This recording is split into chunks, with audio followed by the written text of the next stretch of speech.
You've heard the good news, bad news kind of jokes. Well, I'm going to talk about a bad news, good news kind of thing, but it's no joke. We talked about God's creation and how he declared it all very good, and about how the humans were made in his image as representatives over all of his very good creation. But because he's the creator and he's the authority over his creation, he had made the human beings accountable to him by giving them a command.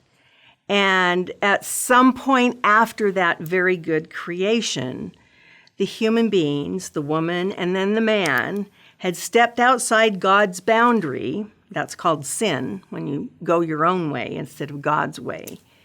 And what had been a perfect creation immediately experienced devastation, a cosmic catastrophe, as the consequences of sin spread throughout all of creation.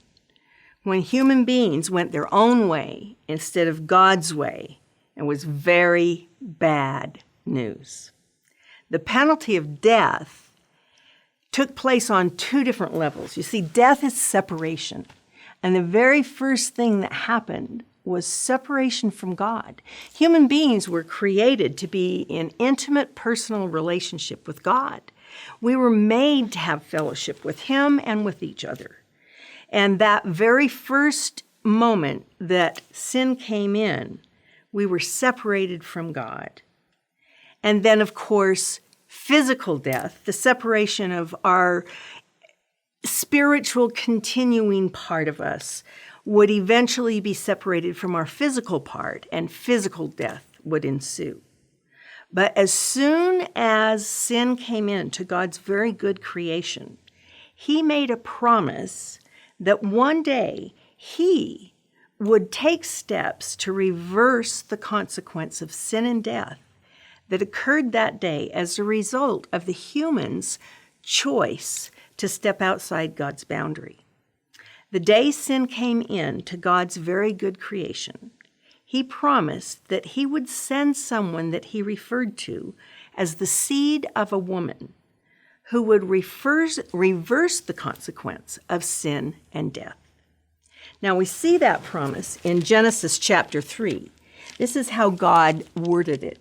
He said that one day a seed of a woman would crush the head of the serpent, and at that point, his heel would be bruised. This is the first preaching of the gospel.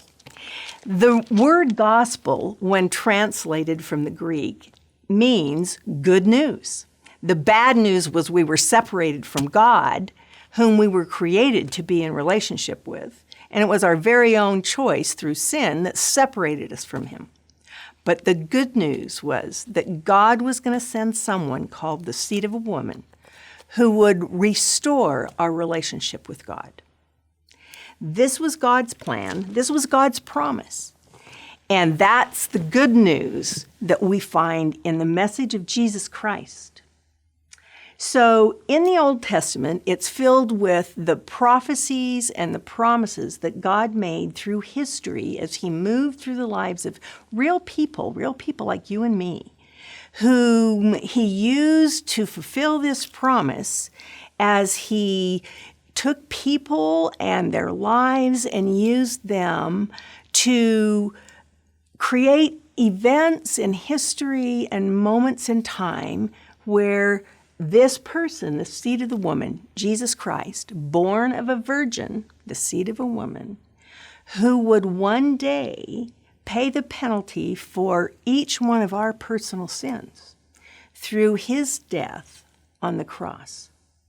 When Jesus came, he spoke about his own death as the means through which the sin debt of each individual would be paid. We're going to look at that in some depth later on. But right now, we just want to look at a few things that he said in the New Testament gospel of the book of John. It's in John where Jesus tells us the very most about himself.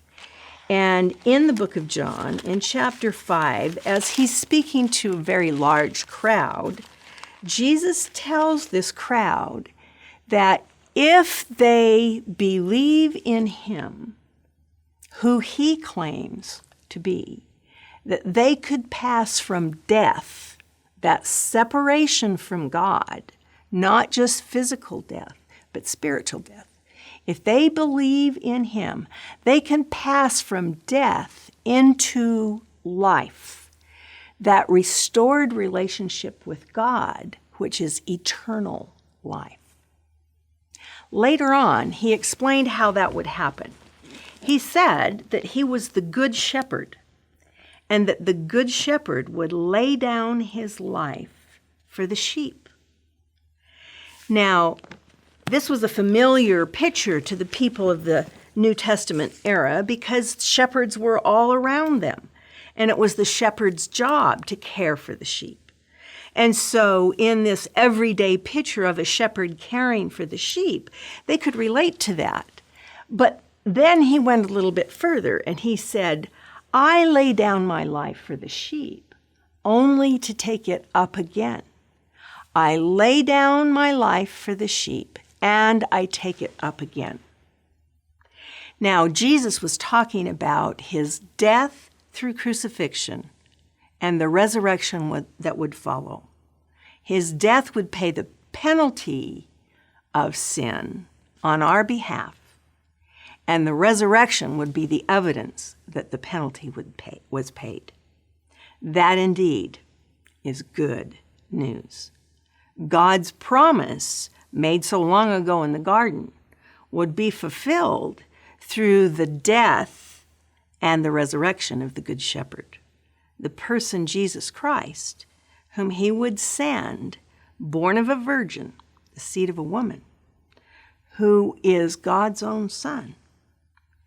Now, in order to understand how this all works, we have to understand that Jesus is not just an ordinary man, although he was fully man. Jesus was God the Son and a human being. We'll talk more about that further in later episodes. But if you have time, can I encourage you to read the book of John? You may discover things about Jesus you never really understood before.